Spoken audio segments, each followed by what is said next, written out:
un enfant, un garçon. Mais il a donné le nom de cet enfant. Ben-Onim. Ben-Onim. Qui veut dire le fils de ma droite, le fils de ma souffrance. Voilà le nom où Rachel donne à son enfant. Mais comme en Israël, c'est le père qui donne le nom à son fils. Quand Jacob vient, les sages-femmes lui disent: voici ton fils. Mais ta femme qui vient de mourir a dit que son nom sera Ben-Onim. Jacob, comme étant un père, comme étant un prophète, connaissant bien la définition de Ben-Onim, il a effacé ce nom. Il a supprimé ce nom. Il s'engage maintenant à donner les noms. En tant que père, en même temps en tant que prophète, il dit que le nom de mon fils sera appelé Benjamin. Or, si Ben-Onim fait dur le fils de la droite, le fils de la souffrance, le fils de la gauche, le fils de la souffrance, Benjamin le contraire, fait dur le fils de la droite du père, le fils de la droite du père, le fils de la droite du père. Là-dessus, je comprends que prophétiquement parlant, Benjamin, c'est un mystère, parce qu'il est en même temps le fils de la souffrance, en même temps le fils de la droite. Or là-dessus, je comprends que le véritable Benjamin, c'est la personne de Jésus. Selon Ésaïe chapitre 53, fort qu'il était, il s'est fait faible.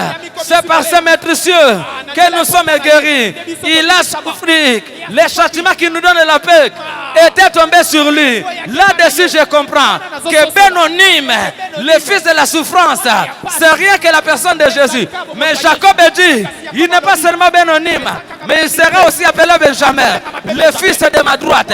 Or, la droite du Père représente le royaume.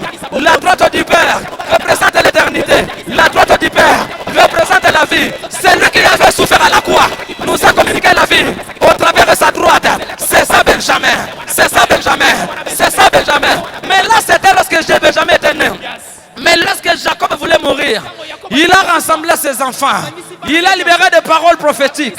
Mais lorsqu'il arrive sur Benjamin, qui était le 12e, il lui dit ceci: Benjamin, c'est un lourd qui peut déchirer le matin, mais lorsque le soir arrive, le même Benjamin qui avait déchiré le matin, il est capable de distribuer.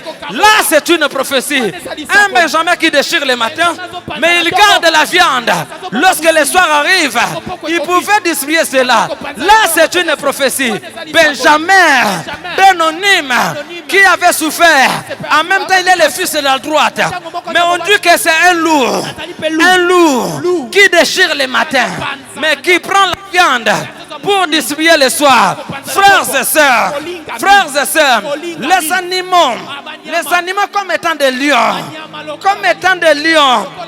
des léopards, des animaux sauvages, lorsqu'ils tuent un animal, ils ne partagent jamais. Même si d'autres animaux viennent, même s'il est rassasié, il a tendance de chasser les animaux. Mais c'est différent avec Benjamin. Benjamin, du moins, il déchire le matin, mais quand le soir arrive, il partage. Là-dessus, je comprends que le véritable Benjamin, c'est la personne de Jésus-Christ. Le matin, il était dans cette cassette d'un père. Le matin, il était dans un matin d'un père. Par rapport à la loi tuée, la loi détruisée, la loi tuée, la loi détruisée.